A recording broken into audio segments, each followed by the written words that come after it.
Hello,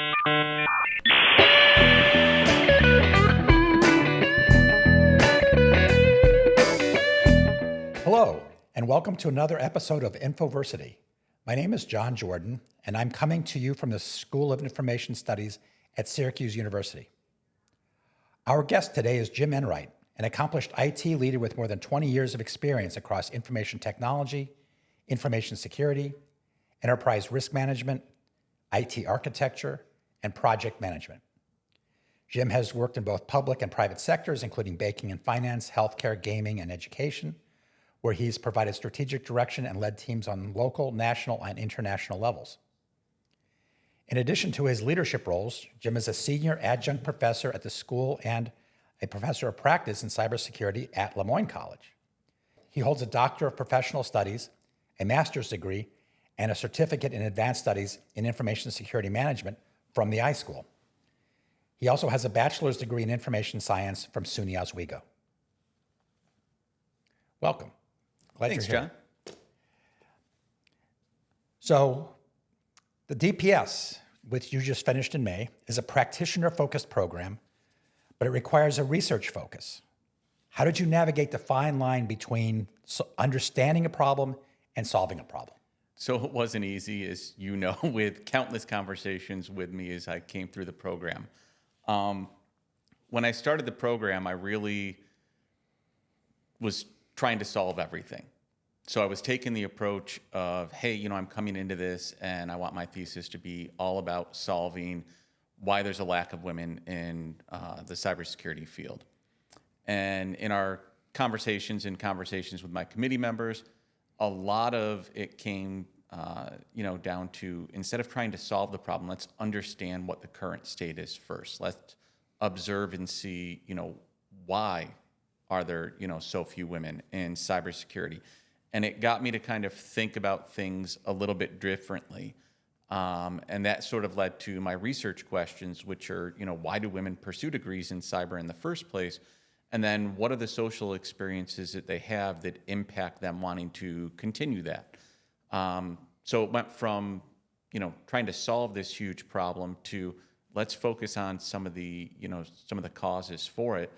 And now that, I've done the research and been able to determine what a few of those reasons are, it hopefully can, contribute to the community and give them something to say, oh, these are some of the issues. Now let's try to solve those things.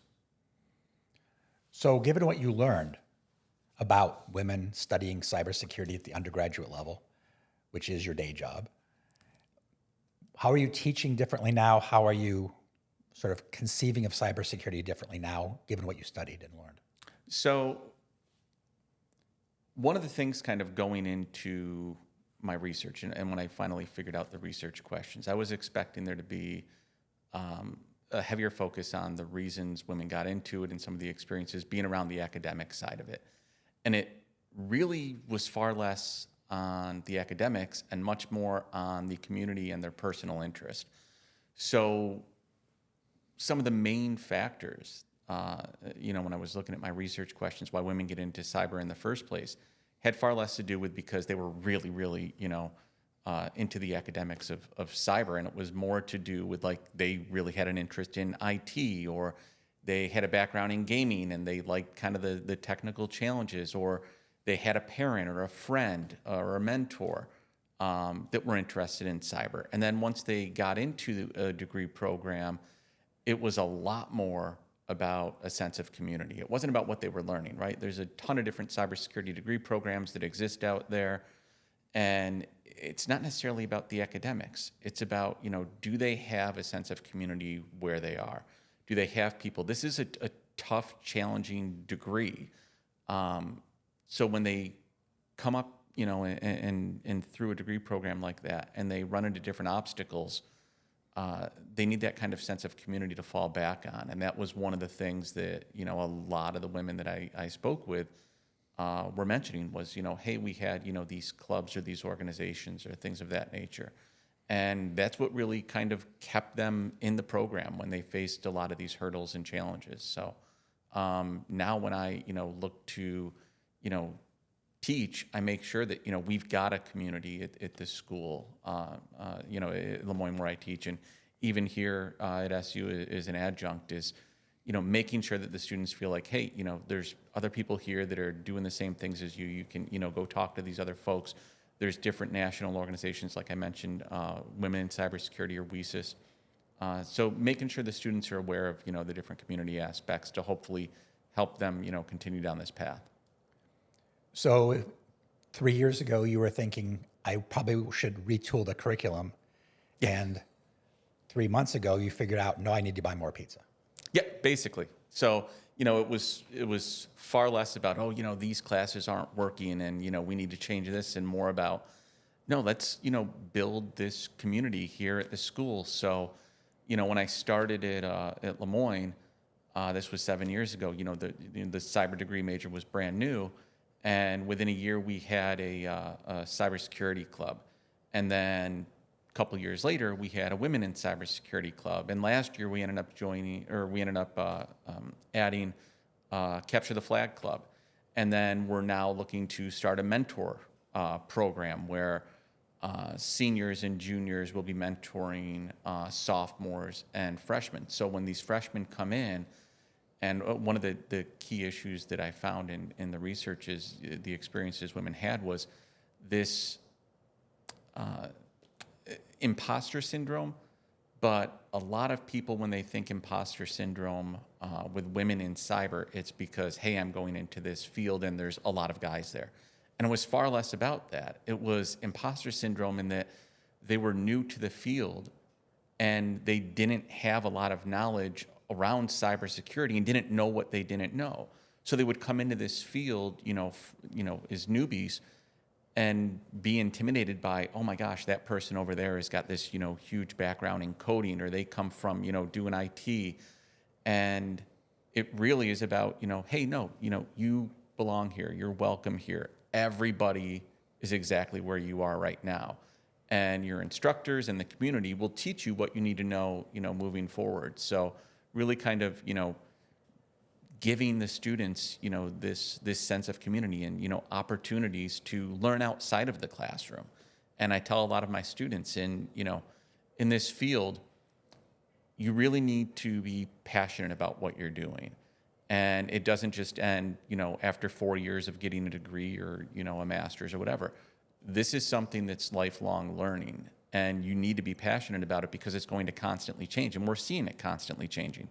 And if you're not changing with it or want to change with it, I tell students, I'm like, this isn't the field for you. So I'll tell freshmen, like, hey, if you don't like that idea, like, you might want to consider something different, which I don't know if my deans or those, appreciate me telling them, hey, you might want to get out of this. But at the end of the day, you really do need to have a passion for this to stick with it, because it's going to get really, really challenging.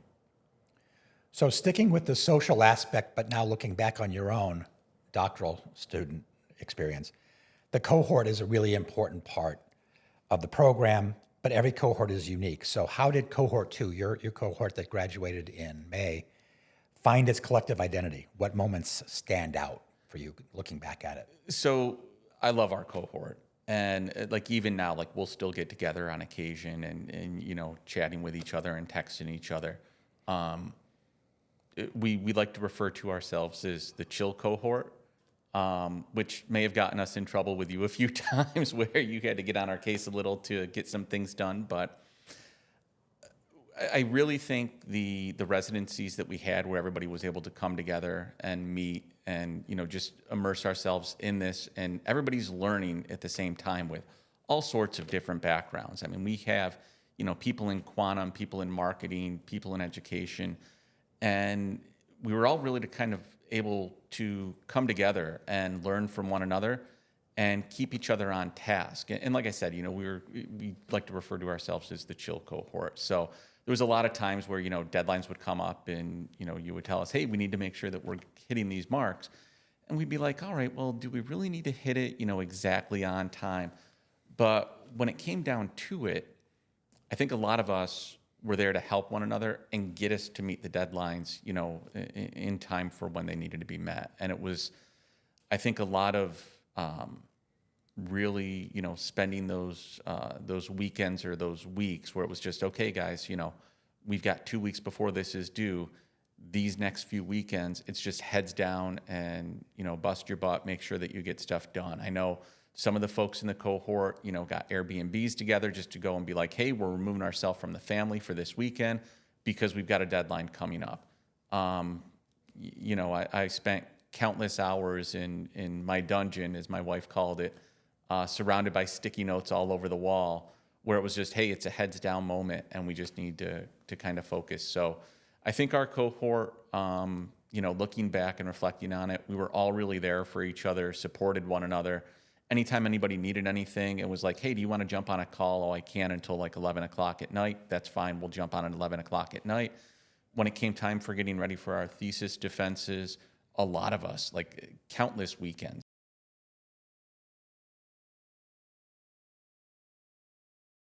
number of practice runs that we did, brought our defenses from 45 minutes down to the 20 that it needed, just because, they were able to say, hey, trim these slides, or you don't need to go into that, or, cover this a little bit more in depth. And to me, I reflect back on it and have just made, friendships that are going to last a lifetime because everybody was there for one another. So it was great. So moving from the cohort to the scholar, tell us a little bit about the sort of the arc of how you had the idea for this study of women in cyber, and what were the aha moments where you came along and sort of said, oh, that's what's going on, or I asked this, but I should have listened for that, or and then what were the happy accidents? What did you sort of stumble into, whether you had planned it out exactly that way, or it's like, oh my gosh, this is happening. So obviously in a time-constrained manner, Yeah. give us an inside view of the nuts and bolts of actually getting a thesis done, because a lot of people come into this and say, oh my gosh, I could never write a thesis. Yep. Well, you don't write a thesis. You write sections, and then you write chapters, and then you link chapters together, and eventually it adds up to it. But it's still a daunting process. And how did you navigate that? So for me, kind of, the driving force behind this, and I don't know if I'm unique in this or not, but from day one, I kind of knew exactly what I wanted to do my thesis on, which was the lack of women in cybersecurity, but I didn't know how to approach it. And again, the countless conversations with you and my committee and advisor really kind of helped me figure out exactly what that was. And what was really driving it was my experiences in the classroom. So I've got all these students, and I would see in the classroom, again, the number is 25%. That's the number of women, in cybersecurity. And I saw it firsthand. And I was like, okay, that's an issue. But what really drove it, if I'm being honest, is my daughter. So my daughter's studying cybersecurity. She's going to college down in Arlington, Virginia. And I wanted to be able to research something that I was passionate about and something that I felt would be able to help her. So when I was coming up with this idea, it was like, all right, what can I do? How do we get more women in cyber? How is it that, when she's in the workforce, this is what she's going to have to deal with. So how does she navigate that? And then it kept, started with this huge funnel. And I think you've given this analogy before, right? You start with this huge funnel, and then you slowly just keep on whittling it down until you find those research questions that are going to work. And the research questions are constantly changing.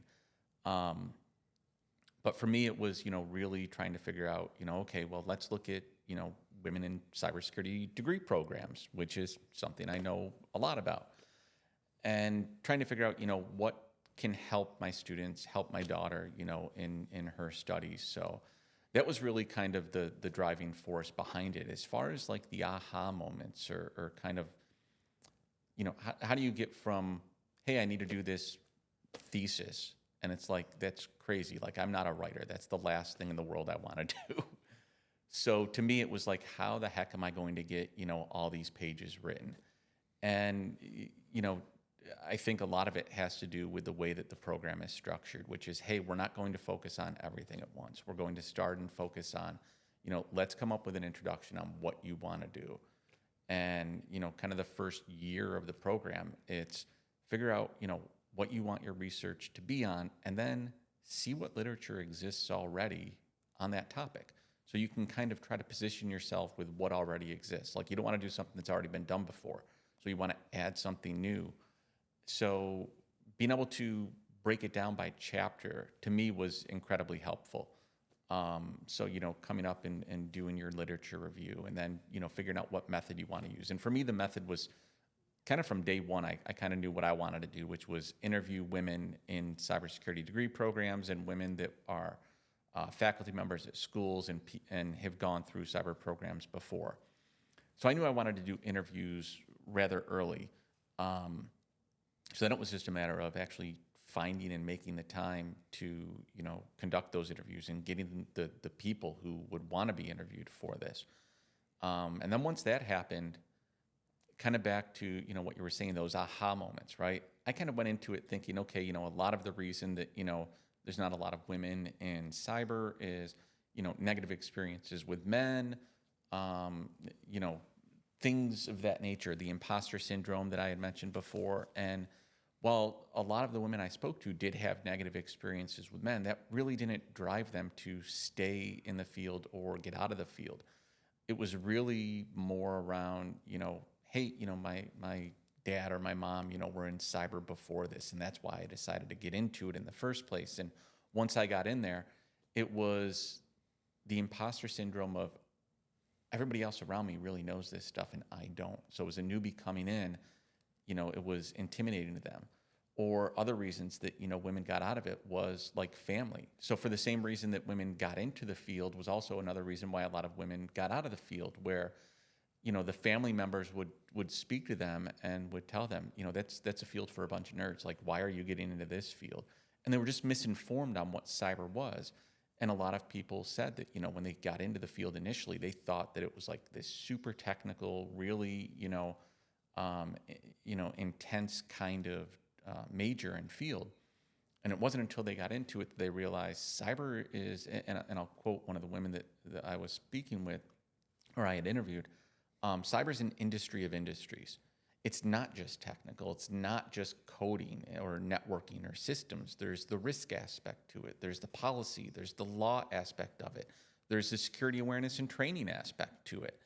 And once women started their programs and they started realizing, hey, there's a lot more to this than just the technical stuff that we see on TV of, the kid in the basement, in a hoodie, they really kind of fell in love with it. And that was one of the aha moments to me that, everybody's journey into cyber is really very different. And once we get women into the field and exposed to a lot of the different aspects of it, that they can find the area that really suits them and that they enjoy. And that to me was one of the things that made me realize, okay, so for my intro to cyber courses that I teach both here at SU and at Lemoyne, I need to make sure that students are exposed to more than just the technical. I need to do more than just cover firewalls and, things of that nature. Like, I need to let them know, hey, it's about risk management, right? And risk management is any field, right? So, it's about, understanding policy. And I still remember one of my students with one of the policy courses I developed here at SU. She reached out to me a couple years ago and was like, hey, Enwright, I just wanted to reach out to you. When I took your policy course, I really didn't know that existed. And I really fell in love with the idea of writing policy and how can I set things up so that the companies do things properly. And now I'm working, for a major corporation out west, and I'm in charge of their policy. And I was like, that's unbelievable. And she's like, it wasn't until I took your course that I even realized what cyber was and what it could be. And she's like, that's when I fell in love with this aspect of it. So to me, those are some of the things that, really, make me excited. And my daughter is the same thing. When she was a high school senior, I took her to one of the Women in Cybersecurity, the WESIS conferences. And she was dabbling in IT, dabbling in tech, wasn't quite sure what she wanted to do, thought about cyber. And when we went there, she fell in love with it. She got talking to a bunch of other women at the conference.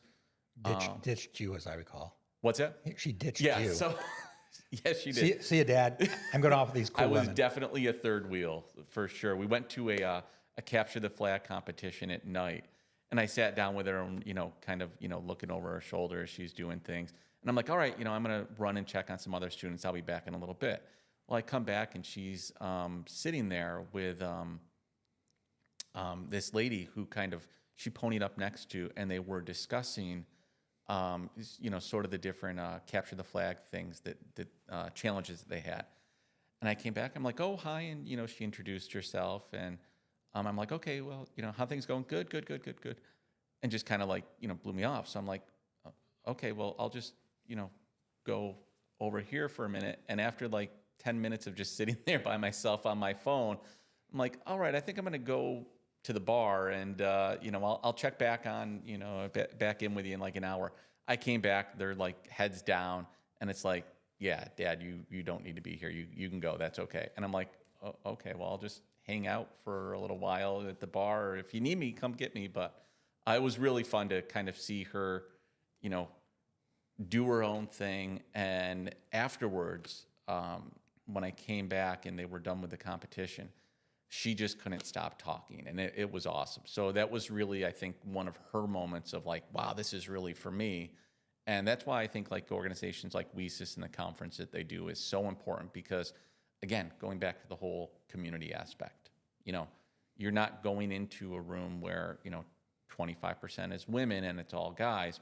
You're going into a conference where there's 2,000 women there, and all of them are all into cyber and all the different things. So you're learning from them, and they're learning from each other, and it was awesome. So, And then she was able to come to your defense too. So that was yes, to your, she was. to your thesis defense. So that was a pretty nice moment. And was a big help with the thesis defense, if I'm being honest. Just, anytime I kind of came across something that was like, hey, does this really fit? I'd be like, so Anna, does this make sense to you? And she ended up helping me do some coding, which that was brutal. That was awful. So having her help with that was also Interview really coding, not programming coding. Yes, interview coding. Correct. Your nemesis. Yeah. Oh my God. So there's a transition to our last question, which is, as we recruit the next cohort for starting next May, what would you tell anybody who's thinking about it? Do it. Just do it. Rip it off like a Band-Aid. I was really hesitant to jump into it. You wanted to put it off for a year. I did. So I thought about it, and was like, I don't know if now's the right time. And when I transitioned full time into academia, in industry, you're always, hey, what's the next step? What's the next ladder you're going to climb? In academia, like, unless you've got a terminal degree, it's kind of hard to move up. So I knew it was something I wanted to do. And even when I was in industry, I went after my master's, because I always liked the idea of higher education. So when it came time to make a decision on the doctorate, it was like, I know I want to do it, and conversation with my wife, and it's like, we've got 2 kids, in high school, and we want to spend time with them. And it was just like, now's probably not the right time. And I was talking myself out of it. And finally my wife was like, what are you waiting for? She's like, it's never going to get easier. She said, this is something that you want to do. You feel it's something you have to do if you want to, progress, in your field. She's like, when you got your master's, we were here for you. We supported you through that. And the kids were a lot younger. Being in high school, you can let them do whatever they want, right? But, when they were real young, it was a lot more difficult. And she's like, we got through it then. She's like, just, know that you're going to have your moments where it's like, hey, I've just got to lock myself up in a room and just do nothing. And she's like, we'll be here and support that. And my family was super supportive, even my parents and, siblings, whenever we would have like, family events, it was like, oh, Jim's got to do that. So it's like, okay, no big deal. We'll reschedule or things of that nature. But I was really hesitant, and finally she was like, rip it off like a Band-Aid. So I think at that point I had reached out to you, and I think you put me in contact with some folks from cohort 1. And in talking to them, it was kind of the same thing. Like, we just got to do it. Like, you're going to have to make time for this, and it's going to be tough. It's going to be challenging. You're going to come into, roadblocks and times when you're like, again, that imposter syndrome, like you don't feel like you belong here. and there's no way I'm going to be able to get all this stuff done. You've got, work and family and balancing all these things. But I think going back to one of the things you mentioned before, I think that's where the cohort, to us anyway, or to me personally, really helped. Like, yes, you've got your family support, but at the same time, they're not going through the same thing that you're going through. So when you can talk to other people in your cohort who can tell you, yeah, I'm going through the same thing, or, hey, I'm dealing with, this with my kid and balancing, work and balancing this, and they're making time for it. You can kind of be like, all right, well, if they can do it, then I can do it too. So it was just, and everybody had different moments. I remember when going through it over the summer, my family wanted to travel and travel cross country in our RV. And I remember having the conversation with you, like, look, does this make sense? And you're like, you're never going to get those moments back with your family. You've got to do it. It'll probably set you behind a little bit, but that's okay. You'll catch up. And I went on the trip, touched base with you, I think a couple times. For the most part, was just like... After the bear. Yeah, yes. So my wife and I ran into a bear when we were in Banff National Park, which was terrifying.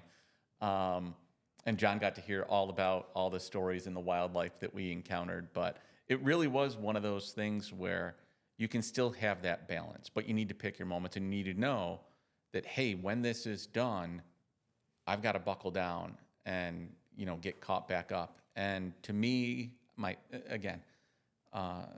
mice and men, my plan going into the trip was to have all my coding completed before the trip. That did not happen. Coding was a lot, more difficult for me than I thought it was going to be. But what I think it did, and you told me this a number of times, and I can't agree more, is it got me to recharge and rethink. So even though we were traveling across the country and spending countless hours in the car and, going and doing all these hikes and things, you're never really done with your thesis. It's always in the back of your mind. You're always thinking.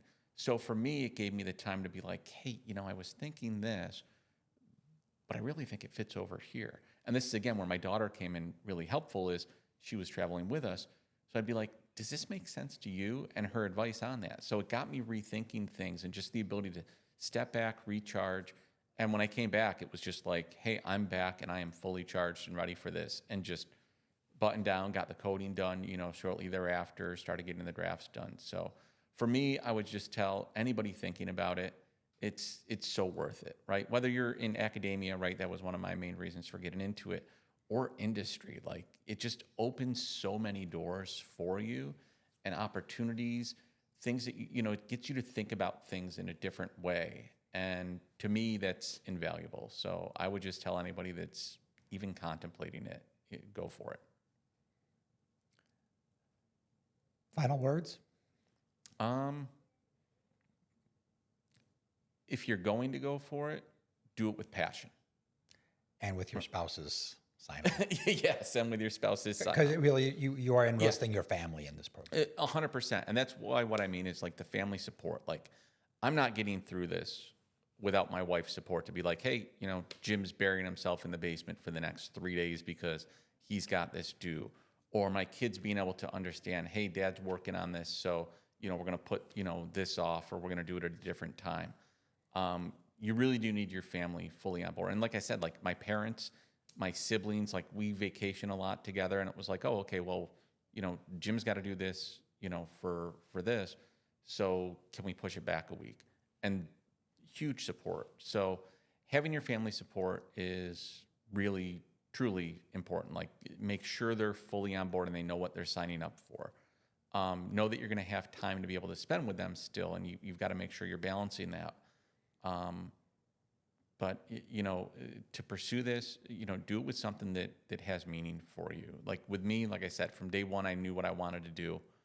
And I don't think if I wasn't passionate about the topic, I don't know that I would have gotten through, because you are going to hit those moments where it's really tough. Like, this is not an easy thing to get through, but having your family support, having it be something you're passionate about, and then again, having that cohort there to see yourself in them, I think is really important. Well put. Our guest today is Jim Enwright, a professor at Syracuse and Lemoyne, a graduate of the DPS program, and a proud father of a aspiring cybersecurity expert. Thanks for the time. Do appreciate it. And that concludes this edition of Infoversity. Thank you so much.